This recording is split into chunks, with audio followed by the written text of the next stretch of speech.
Certainly. Here's a 500-word story-style article on the topic. Lawyer tells struggling seniors which bills they do not have to pay, told in a relatable narrative tone, blending emotion with useful information.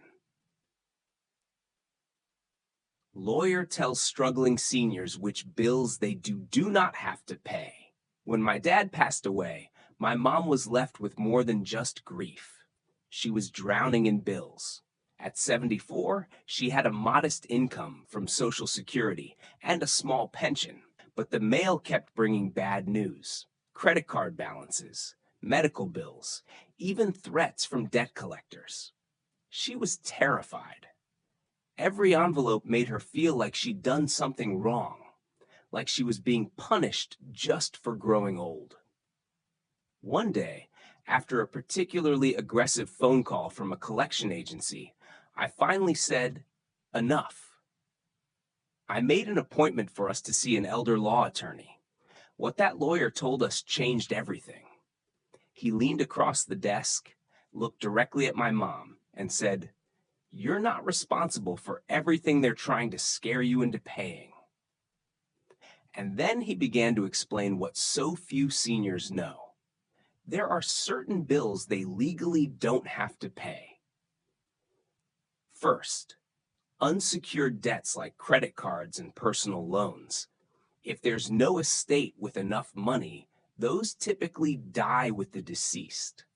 Creditors may call and pressure, but if a senior has no assets and lives on Social Security, they're considered judgment-proof. That means even if a collector sues, they can't take what you don't have, especially government benefits. He also explained that medical debt, while emotionally stressful, is often negotiable. Many hospitals have hardship programs or forgiveness options, especially for low-income seniors. Never ignore a medical bill, he said, but don't assume you have to pay it in full either. Another key point: you can't be forced to pay someone else's debt, not even your spouse's, unless your name is on the account or you live in a community property state. Mom had been trying to pay off one of Dad's old credit cards, not knowing she had no legal obligation to. The relief on her face was instant. She sat back, let out a long breath, and for the first time in months, I saw a bit of peace return to her eyes. That meeting saved her not only money, but mental and emotional exhaustion. Since then, I've made it my mission to tell other seniors, or their children, that they don't have to face financial fear alone. Too many are bullied into paying debts they don't owe or can't afford. A simple meeting with an attorney or a nonprofit credit counselor can protect them from unnecessary stress and teach them their rights. Aging is hard enough without financial predators knocking at the door. What seniors need is compassion, clarity, and sometimes just someone to say, "You don't have to pay that." And thanks to one honest, kind lawyer, we now know the truth. My mom still lives on a fixed income, but now she does so with dignity, without fear. And every time a new bill arrives, we read it carefully, ask the right questions, and remember, knowledge is power, and sometimes it saves your future. Would you like a short spoken version of part of this story as a voiceover? I can help with that. Certainly. Here's an additional 500-word paragraph that continues the story, focusing on how the lawyer's advice transformed not just the mother's situation, but empowered her to make wise financial decisions and even help others in her community. After that meeting with the lawyer, everything changed for my mom. The weight of guilt and fear she'd been silently carrying began to lift.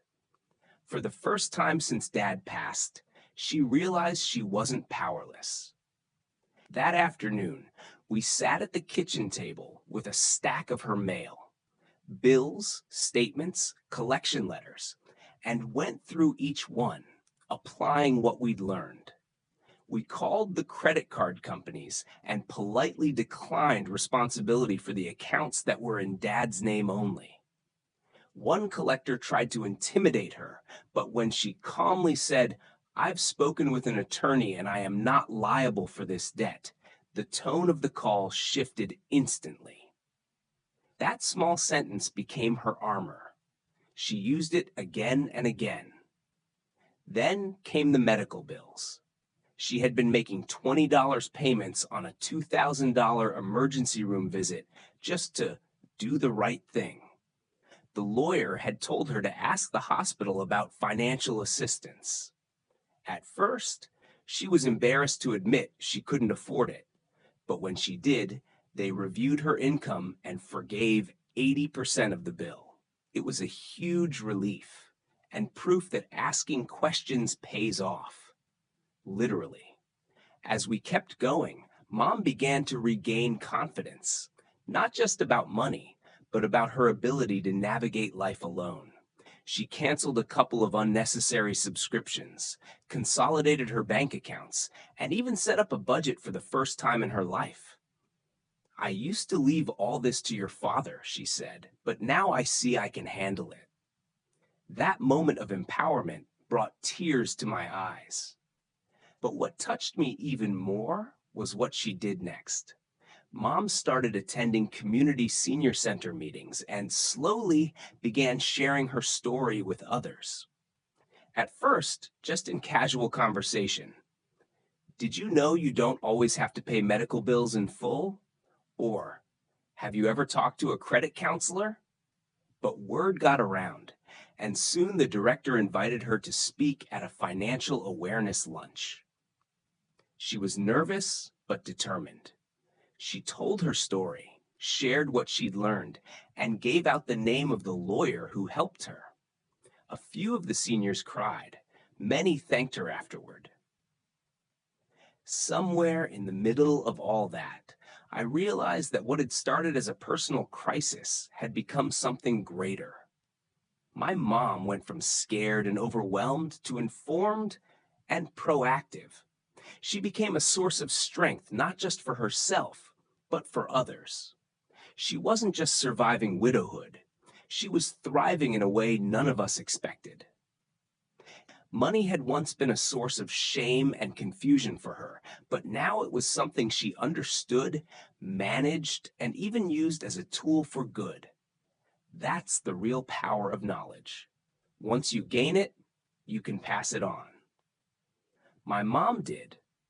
And in doing so, she reminded everyone that dignity doesn't come from how much you have, but from knowing your worth and standing your ground. Would you like a voiceover of part of this story? I can help turn a few sentences into a spoken clip. Absolutely. Here's a 200-word paragraph that continues the story, focusing on the emotional peace that financial clarity brought to the mother's life. In the months that followed, I saw a transformation in my mom that went beyond her finances. It was in her spirit. She no longer flinched when the phone rang or dreaded the sound of the mail slot. There was a calmness about her, a steadiness that came from knowing she was finally in control. She started spending her mornings in the garden again, drinking coffee by the window, smiling more. What used to be a daily routine of worry had become a routine of peace. She still lived on a tight budget, but it was a budget she understood, one that worked for her, not against her. And when unexpected expenses came up, like a car repair or dental work, she handled them with confidence. The fear that once ruled her life had lost its power. "I used to feel like I was just waiting for the next bad thing," she told me one afternoon. "Now, I feel like I'm living again."